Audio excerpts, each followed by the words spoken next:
এই জন্য তাদের ভেতরে কোনো অনুভূতি বোধ আসে না। এই জন্য আমি আমার আলোচনার শেষ অংশে এই কথাটাই আপনাদের কাছে বলতে চাই।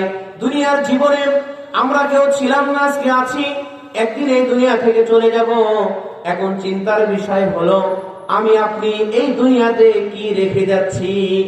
আমি কি এমন একটা সম্পদ রেখে যাচ্ছি যে সন্তান বলেন, স্বামী বলেন, স্ত্রী বলেন, বা আপনজন বলেন, বাবা বলেন, মা বলেন, এমন কাউকে কি রেখে যাচ্ছি যে আমার মৃত্যুর পরে আমার কবরে শিয়রে দাঁড়িয়ে আমার জন্য সূরা ফাতিহা পড়বে, আমার জন্য সূরা ইখলাস তিলাওয়াত করবে, সূরা ইয়াসিন তিলাওয়াত করে আমার কবরের শিয়রে দাঁড়িয়ে আল্লাহর কাছে বলবে, গো আল্লাহ, আজকে এই কবরে আমার বাবা শোয়া, এই কবরে আমার মা শোয়া, এই কবরে আমার সন্তান ঘুমানো, এই কবরে আমার স্ত্রী ঘুমানো, এই কবরে আমার স্বামী ঘুমানো। ওগো আল্লাহ, আমি তোমার দরবারে হাত তুলেছি, তুমি আমার আপনজনের কবরকে জান্নাত বানিয়ে দাও। এটা একটা চিন্তার বিষয়। আমি তো দুনিয়া থেকে চলে যাচ্ছি, আমার সন্তানের আমি আমার জন্য কি রেখে যাচ্ছি, নাকি আমার এই যা কিছু রেখে যাচ্ছে আমার মৃত্যুর পরে, একদিন, দুদিন, 3 দিন পরে, 1 মাস, 2 মাস, 3 মাস পরে, 1 বছর, 2 বছর পরে আমাকে স্মরণ করার মতো কোনো মানুষ থাকছে কিনা। এই জন্য আমি আমার আলোচনার শেষ অংশে এই কথাটা বলার, যেহেতু সময় কম, এই কথাটা বলার জন্যই আমি আমার ভূমিকাটা লম্বা হয়ে গেছে। আমি সকলের প্রতি উদারতা আহ্বান এটাই রাখবো যে আমাদেরকে তো চলে যেতেই হবে। চলে যাওয়ার সময় আমি এমন কিছু সম্পদ রেখে যাই যে সম্পদটা আমার মৃত্যুর পরে সেটা আমার কাজে আসবে, আমার কবরের পাশে দাঁড়াবে, আমার জন্য দোয়া করবে। এই জন্য এই যে এখন ডিসেম্বর মাস চলছে, সামনে জানুয়ারি মাস, অনেকে নিজের সন্তান সন্ততিকে বিভিন্ন প্রতিষ্ঠানে ভর্তি করেছেন, অনেকে ভর্তির চিন্তা ভাবনা আছে, দুদুল্যমান অবস্থা আছে।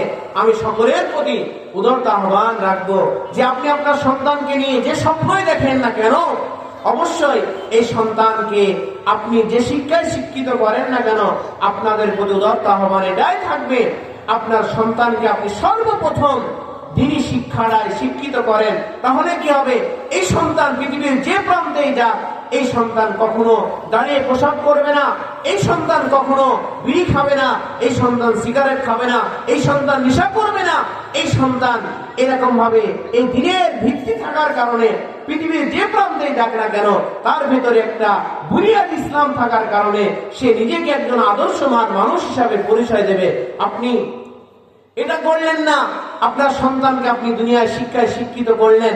আজকে আমাদের যে শিক্ষা ব্যবস্থা, এই শিক্ষা ব্যবস্থা একজন মানুষকে আদর্শবান মানুষ কখনোই গড়ে তুলতে পারে না। এই জন্য আমি সকলের প্রতি উদারতা আহ্বান রাখবো যে আজকে আমরা আমাদের সন্তান, আজকের এই মাহফিল, আজকে দেখেন আজকের এই যে মাহফিল হচ্ছে, এটার উদ্দেশ্য কি? এটার উদ্দেশ্য, বড় একটা মহৎ উদ্দেশ্য হলো এই মহল্লার অনেক মানুষ যারা মারা গিয়েছে তাদের ইসালের সওয়াবের উদ্দেশ্য করে এই মাহফিলের শেষ লগ্নে গিয়ে তাদের জন্য দোয়া খায়ের হবে।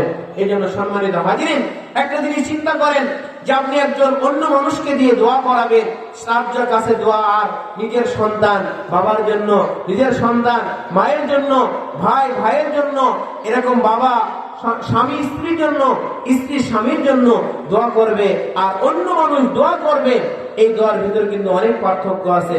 এই জন্য আসুন যে আল্লাহ পাক রব্বুল আলামিন, আমরা সবাই বিবেকমান, বুদ্ধিমান, আমরা দুনিয়ার অনেক চিন্তা ভাবনা করি, কিন্তু আল্লাহ যে আমি হাদিসটা পড়েছি সেই হাদিসের ভিতরে নবী আলাইহিস সালাম ওই কথাই বলেছেন, আল কাইয়িসু মান দানা নাফসাহু ওয়া আমিলা লিমা বাদাল মাউত ওয়াল আজিসু মান ইত্তাবা নাফসাহু ওয়া তামান্না আলাল্লাহ।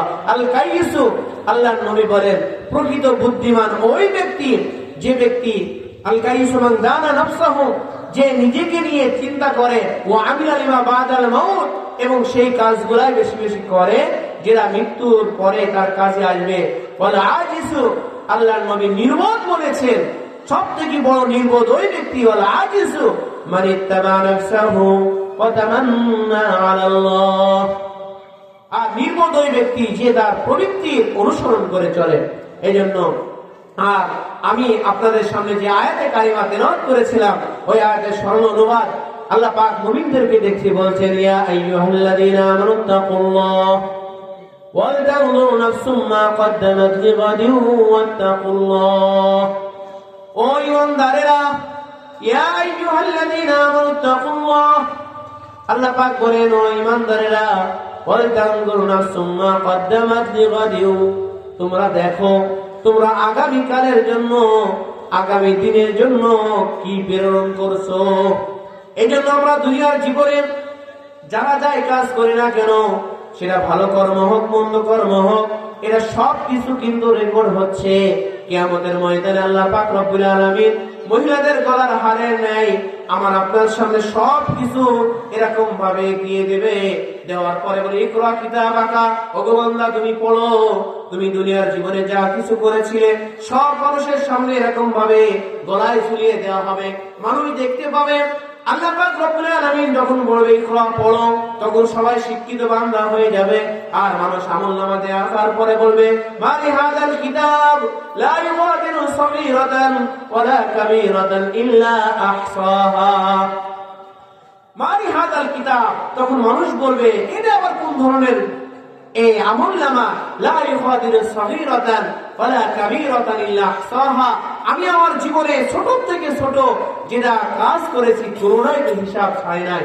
এই জন্য সম্মানিত হাজিরিন, আসুন আমরা দুনিয়ার হায়াতে যতদিন বেঁচে থাকি আমরা যেন ওই কাজগুলা বেশি বেশি করে করি, যে কাজগুলার মাধ্যমে আমরা পরকালীন জীবনে শান্তি পাবো এবং দুনিয়ার জীবনে এমন কিছু সম্পদ রেখে যায়, বিশেষ করে সন্তান সন্ততি যারা, যে সন্তানগুলা মৃত্যুর পরে আমার আপনার কাছে আসবে। এটা যদি করতে পারি, এটা হতে আশা করা যায় আল্লাহ পাক রব্বুল আলামিন এই দুনিয়ার জীবনে সন্তানের দোয়া, নিজের ছোটখাটো কিছু আমল, এই মজলিসে বসা, এগুলোর মাধ্যমে আল্লাহ তাআলা এই বাহানায় হয়তোবা আমাকে আপনাকে মাফ করে দিতে পারে। এই জন্য আল্লাহ পাক আমাদের সবাইকে এলোমেলো যে কথাগুলো বলা হলো এই কথার উপর আমল করার তৌফিক দান করে। সবাই বলেন আল্লাহুম্মা আমিন। আর আমি সর্বশেষ এই মহল্লাবাসী সকলের প্রতি আহ্বান জানাবো, আমাদের আমন্ত্রিত মেহমানগণ ইতিমধ্যে অনেকে চলে এসেছে, যথাসময়ে আলোচনা তারা আরম্ভ করবে। আমরা আমাদের নামাজের পরেই আলোচক বৃন্দ আলোচনা শুরু করবে। এখনো যারা চিন্তা গবেষণা করছি যে আমরা যাব কি যাব না, যেহেতু আমরা এলাকার মানুষ প্রতি সময় আমাদের সাথে দেখা সাক্ষাৎ হয়, আলোচনা শুনে থাকেন। আর মাগরিবের পর ইশার পরে যারা আলোচক বৃন্দ আছেন তারা সব নতুন আলোচক। এই জন্য আমরা সবাই নামাজ পড়েই দ্রুত এই মাহফিল প্যান্ডেলের দিকে চলে আসবো। আল্লাহ তাআলা আজকের এই মাহফিলকে এই